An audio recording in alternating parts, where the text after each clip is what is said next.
இப்போ உலகத்துல யுத்தங்கள் நடக்கிற போது பார்த்தா மனசு ரொம்ப வேதனையா இருக்கு. இன்னொரு நாட்டு மேல போய் குண்டு போடுறான்.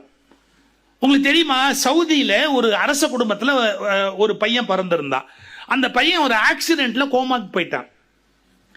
ஆக்சிடென்ட்ல கோமால போன அந்த பையனை அவங்க அப்பாட்ட கேட்கறாங்க, சார் நம்ம சப்போர்ட் சிஸ்டத்தை பிடுங்கிட்டா அவன் கண்டிப்பா செத்துருவான். அவர் சொல்றாரு, எனக்கு மனசு வரல, நான் பெத்த புள்ள. உலகத்துல பெரும் மணக்காரரு, சவுதி ஃபேமிலி, ராயல் ஃபேமிலி தான் கேட்கணுமா? இருக்கட்டுமே, ஒரு ஆஸ்பத்திரியில ஒரு ரூம்ல அந்த குழந்தைய வச்சு டெய்லி போய் பார்த்துட்டு வருவார்.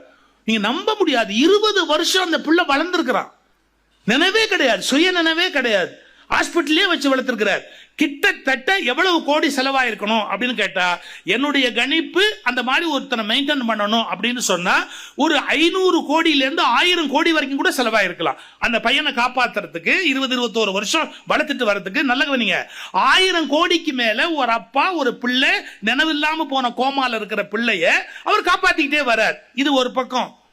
ஆனா சில அரச தலைவர்கள், நீங்க எத்தனை இந்த நாட்டில் உலகத்துல போர் பாக்குறீங்க, ஒரு அணுகுண்டோ ஒரு குண்டோ கொண்டு போய் போட்டா 200 குழந்தைங்க செத்து போகுது. புரியல, ஒரு குழந்தையை காப்பாத்துறதுக்கு 1000 கோடி வரைக்கும் செலவு பண்ணி அந்த ஒரு உயிரை ஒருத்தன் காப்பாத்திக்கிட்டு இருக்கிறான். ஒத்த உயிர்.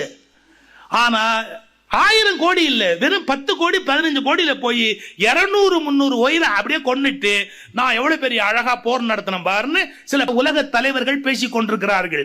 மீண்டும் சொல்லுகிறேன், ஆயுதங்களை நம்புகிற அரசியல் தலைவர்கள் உலகத்துக்கு ஆபத்தானவர்கள். இந்த வீடியோ கேட்கும் போது நம்ம எல்லாருக்குமே மனசு கஷ்டமா இருக்குது. ஒரு குழந்தைனாலும் 10 குழந்தைனாலும் அதை பெற்றவங்களுக்கு தான் தெரியும் அந்த குழந்தைய வளர்த்தி எடுக்கிறது எவ்வளவு கஷ்டங்கிறது. ஆனா உலக தலைவர்கள் எல்லாருமே ஒரு 60 வயதுக்கு மேற்பட்டவங்களாதான் இருக்கிறாங்க. அவங்க இந்த அனுபவத்தை எல்லாம் தாண்டி வந்தவங்க. அப்போ இந்த அனுபவம் எல்லாம் மறந்து போயிடுதா என்னன்னு தெரியல.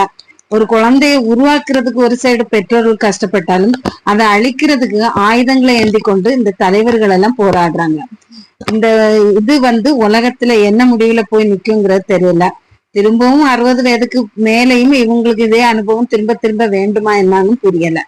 எல்லாம் ஆண்டவன் கையில தான் நம்ம கொடுக்கணும், வேற எதுவும் செய்ய முடியாது. உங்க கருத்தை கூட நீங்க கமெண்ட்ல சொல்லுங்க.